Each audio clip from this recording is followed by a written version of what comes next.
materials that we need to shred. So we, as I say, we're now onto SSDs, but generally a hard drive.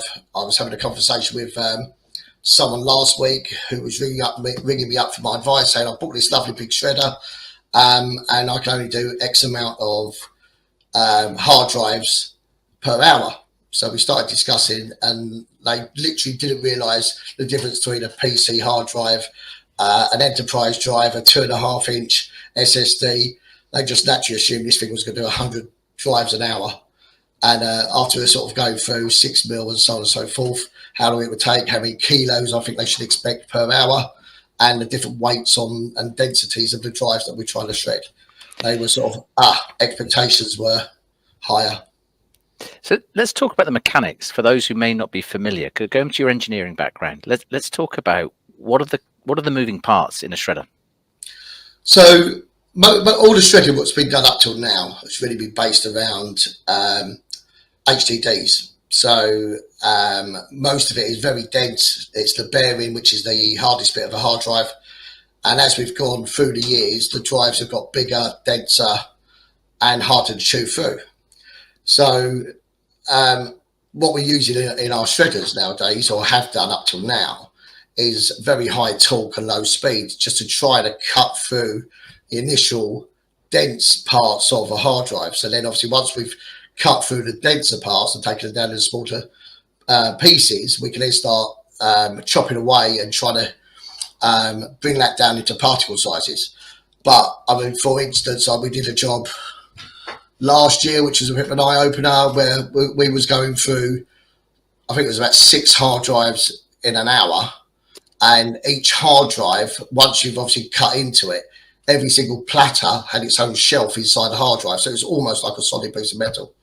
So your machine, where you're expecting it to do 6 mil particulates at 10-12 kilos an hour, you're doing 4 kilos an hour just by the sheer density of the enterprise drives. So again, media destruction, there's different types of destructions. We'll focus just on shredding for now, because that's clearly where we got reacquainted. So we're talking about magnetic hard drives is more of the traditional, it's where we've come from. Spindles were the problem for the physical process of actually shredding them. So we looked at a mechanical process of, as you said, high torque, low volume to actually deal with the spindle, with mostly interest from security for the platter, of course. What you're seeing is customer expectation is that they want speed. So they want you on site to shred, and they want you off site as quickly as possible. So you're talking about throughput.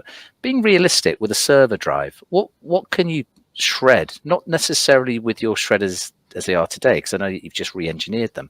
What would a typical shredder be able to process in your view? It really comes down to the drive you're using. Every drive is different. As I say, it comes down to density, the makeup of each drive. Obviously, some drives are built better than others. And the size of it. So when we're doing shredders, we sort of try to estimate time on site by how many kilos per hour we can do at a certain particle size. And that's sort of our finger in the air guess, because until we get to site, we do not know what the makeup of those drives are going to be. As I say, and that can be anything from, as we've experienced, anything from 5 kilos an hour to 20 kilos an hour at 6 mil, for instance. And we're going to talk. There's some bits which we know we're going to cover. So just going to lead the conversation through for those listening, if I may. So we're talking about, you mentioned 6 mil, and we're talking about particle size. So we have within the shredders, you have the teeth, which will cut rather than chew, ideally. The device that you're presenting, and then the particles will drop into a sieve and to a screen. The aperture in that screen is often what people use in their marketing claims to say it's a 6 mil shred. In your eyes, does a 6 mil screen equal a 6 mil particle size? As we discovered, 6 mil aperture, if we can all claim we have a 6 mil shred sieve. In reality, if the individual shredding device or machine is not maintained properly, what we've discovered is the older the blades, the less cutting that blade's going to do. And because it's a high torque, it's almost forcing something which is 6 mil wide to be forced into a hole which could be 10 mil long. And it's rather than cutting and a particle falling through the sieve, it's actually forcing it through the holes of the sieve. So when you actually get the output is not a 6 mil particulate. It might have a 6 mil dimension somewhere, but the actual output is considerably higher. And we'll lead on to talking about the testing that we did with the Vision. So we've got a new certification called Vision, which is a blend of using high imagery through some software to actually verify particle size. And we used Gary as the guinea pig. So thank you very much for allowing us to come and play with your shredders. Now, we went through, and those of people who know Gary listening will know that he didn't give you an easy ride on this. And you remember the diagrams that we got through. And we said, hang on, we were trying to work out how the software could look at it in 2 dimensions, in other words, the 2 longest sides. How we get a realistic size on this. And we both got to the same point where you go, well, of course, it's the cylinder effect. And it makes perfect sense that if you're talking about an aperture of a hole, that there is a 3rd dimension, which is the depth.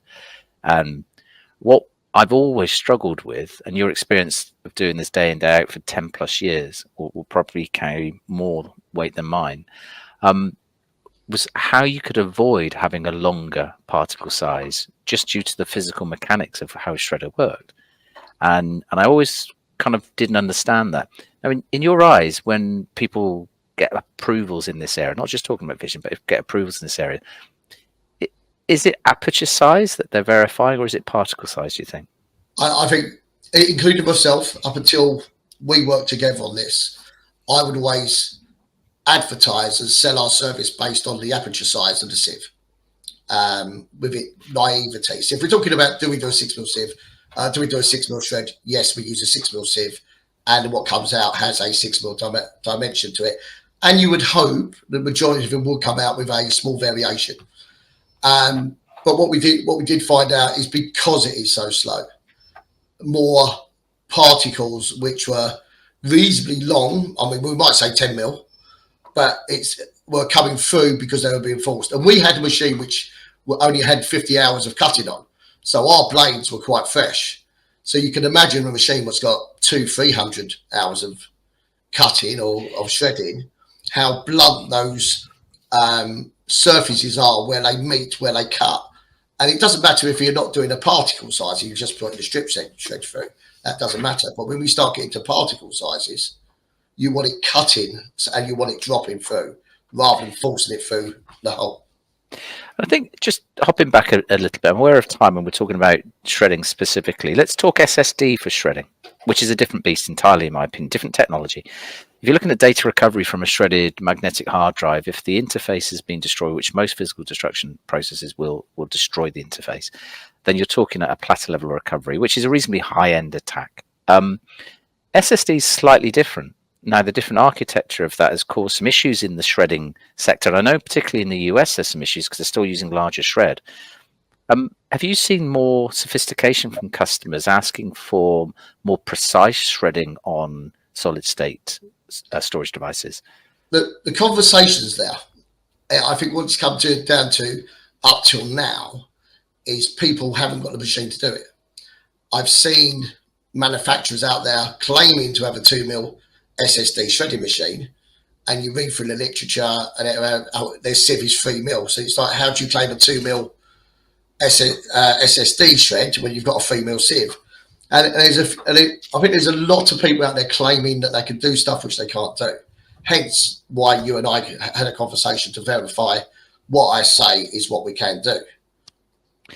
I think if you look at what are we trying to achieve, we can drive, as I think the services have done in the UK, they've driven the sizes down smaller and smaller and smaller as technology evolves and data gets denser and denser. That's been the theoretical reason and justification for doing this, as opposed to how can we recover data. And I think that's the approach DISA has always taken. With SSD, I think with magnetic hard drives, our gut feel is that a larger particle size is still sufficient, because it's still the same type of data recovery, which is a high-end attack. Yes, there's greater density of data, and so the data that you would recover if you were motivated would be greater, but you've got to access this stuff and you've still got to make that attack. SSD is different because we're seeing micro flash chips now, which are even smaller. And so in our eyes, we've been cowards with the DISA ITAD standard, because it's technically correct. What I'm about to say is that all we say is that every NAND cell must be impacted. We haven't specified a size because, in actual fact, as technology is evolving, that size is going to change.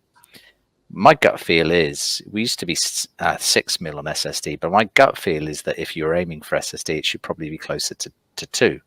That being said, there are other controls, aggregation, anonymization, and physical security that could come into play.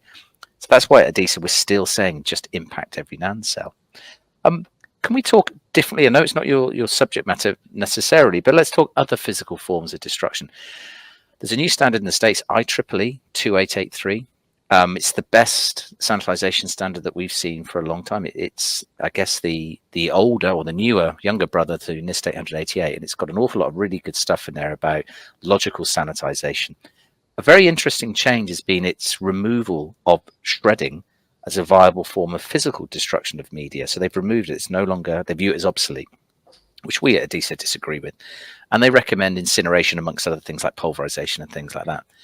If we talk incineration, Gary, what's your experience of having to deliver a service where customers say it must be incinerated? Have you got experience of that? And are there any vulnerabilities associated with it? It's an old conversation with the incineration. Some people have facility to do it themselves. But the way I look at it is data tapes, for instance, was one of the key facts of having it incinerated, because everyone was saying that they could do these particulate size with data tapes and so on and so forth, and they really can't. It goes through the shredder, it comes out in big spools and so on and so forth. And they shred it, and the reason they shred it is because they've got no control of custody at the incineration site. And because there's no control there, then there's still data on those big streams of fiche, microfiche, or whatever you call it, the actual tape itself. So incinerators are great if you've got your personal own incinerator and you can have control of custody. But realistically, the incineration plants around the country are there's too much capacity, or there's no capacity left, and you can't get in. And if you're lucky to get it in, you drop it off and you just leave it. So in respects to data control custody, it's a terrible idea. And I think just picking up on that, tape is really difficult. Data is written in a linear fashion. So as you say, if you chew tape and you pull it out, you can apply a reasonably straightforward read of that tape to recover the data. So that is a challenge, and incineration has always been the preferred option after a shred for treatment for transportation. But the point you make is very valid. Chain of custody. Now I've had the pleasure of driving the jaws of death as it lifted stuff and dropped it into an incinerator at a site in Birmingham, which was great fun. And it is a very agricultural process. It's big. There's an awful lot of cavernous areas here. So if you're looking at real asset management, it was always a big challenge for us to achieve. And that's why we were there trying to look at how we could promote this. And I think the point you make is really good. If everybody's that worried about data recovery that they're saying you must incinerate, there seems to be a huge difference when you say, well, I don't need to track it. And this is where we think incineration isn't necessarily what people think it is, which is, a finite process, because in actual fact, whilst the fires will burn, you've got to get it there, and that increases the level of risk with transportation and handling, and that's a concern for us. We also are aware that there's no incinerator in the UK who's prepared to sign a data processing agreement today, as far as I'm aware, which means that you can't use that as the end point of sanitization under GDPR, because you're not dealing with the data processor. So there's an awful lot of subtlety about incineration, that the belief that the fires will solve everything, the little subtlety about the service delivery that causes problems. Let's just talk degaussing as well. I'm just aware that we've gone over a bit, but we're going to carry on. Degaussing, what's your view on that, Gary? In the past, we've had clients claim that they've degaussed equipment, and big clients, and we brought the equipment back, done data forensics on it, and got all their data back. So I'm not an advocate for it for hard drives. Data tapes, I think potentially yes, if it's a decent degaussing machine, but I would still degauss and then shred. So I think it has a purpose for data tapes. I personally don't. I'm not an advocate for anything else. I think it doesn't work on solid state or flash media, so it's straight away a huge volume of storage is taken out of its scope, if you like. Like you, I think it's got its place. Tape is an obvious one for me, but the big issue I have, because I'm really old-fashioned, is the lack of physical change. And so a device, when you degauss, it still looks the same. And yes, you'll have process controls and you can put labels on things like that, but there's still an element of doubt. And when you're talking about some of the older degaussers, which had hotspots with different variables and output, where you had casings on drives, particularly in the data center, removing the caddies, people get lazy and leave them in. Effectively, it shields it. There's a little bit of handling control there that's needed, which is why we've always been, certainly me personally, have always been a bit reticent to promote degaussing. I think it has its place without a shadow of a doubt. And I think when it's done correctly, it works. But there are some tricks, I think, that need to be understood in order to make it really, really effective. We're just going to finish because we've run out of time a little bit. I do want to talk about the new devices, the new shredders that you've designed yourself and had manufactured yourself and are now brought into production, the ones that we tested. You submitted 2 for testing. What sizes were they for? What target media were they for? So we had a standard HDD shredder, which we done at 6mm. And we also introduced our new 2mm SSD shredding machine, or electronic component shredding machine, which can also do data tapes to particulates. Just a little plug there. I think we're not, so Adisa's independent. But the interesting bit for me, as a certification body, we sit on the sidelines and we don't actually do what you guys do. So you can turn around and go, you need to do this, you need to do that. And in reality, sometimes it's perhaps over the top, and we know that, but you have to aspire to drive improvement. The one thing I will say, we think 6mm, if it impacts every NAND cell on SSD, works, but it's got to impact every NAND cell. It means the shredder's got to be fit for purpose. It's got to have the right controls in place. The one bit that I was really surprised was the output. So our auditor went on site with control drives and shredded them, and it was a single pass. And the output, when they came back, I challenged the auditor and how many times did he put that through? And it was once. Now, is that what you were striving for with your 2mm? Was a single pass through to get to that size that you wanted? Yeah, so there's people out there, again, because of the 6mm particular, and you want that when you've got the blades turning, you want to constantly put it turning and not backing off, because you obviously reduce the amount of throughput you can get. So there were people that were doing a double shred, so they would shred a hard drive with a bigger particulate and then put it into a 6mm. And I didn't want to have to take 2 shredders on site or switch the sieve over halfway through and then redo it. So the whole idea of this new machine was I wanted something which we put in and the output was exactly where we wanted it or better. And I think we definitely achieved that. And I think just to close, because time is only meant to be 50 minutes, we said we'd talk. I didn't realize that's a process, I'll be honest, where you'll take two shredders to site, where you'll achieve an initial shredder, maybe you'll take it down to a small size. I didn't know that was a thing. Is that commonplace to achieve the smaller output customers require? When we're talking about time on site, so we can get 6mm, it's not a problem. Our hard drive shredder machines will do from a hard drive straight to 6mm. That's not a problem. What you're trying to do is speed up the process. So if you've got a lot of drives, you would potentially could pre-shred to a larger particle, and then just have the 6mm particle machine going constantly without it backing off. So it's just constantly chopping and chopping and chopping until we get that 6mm particulate. That's the only reason I would use 2 different machines, but it'll be because there's a large number of drives and we just want to get that 6mm cutting without it stopping so it backs off. Because that's a lot of time it takes off. I think just to close, I'll try and summarize it, Gary. If I get any of this wrong, jump in. You won't be shy anyway. I think what we tried to get across today and we were talking about was different media requires different shredding solutions. And one size doesn't fit all. Talking of size, that there is a little bit of a misnomer about what size we're talking about, whether it's the screen size or the particle size, and does it matter? Well, the answer to does it matter is up to the client's own threat profile and own risk appetite, because data recovery techniques can be applied to complete NAND cells. We can do that here with chip readers. It can be required to apply to broken NAND cells, which is decapsulation, and you can do it to shredded platters.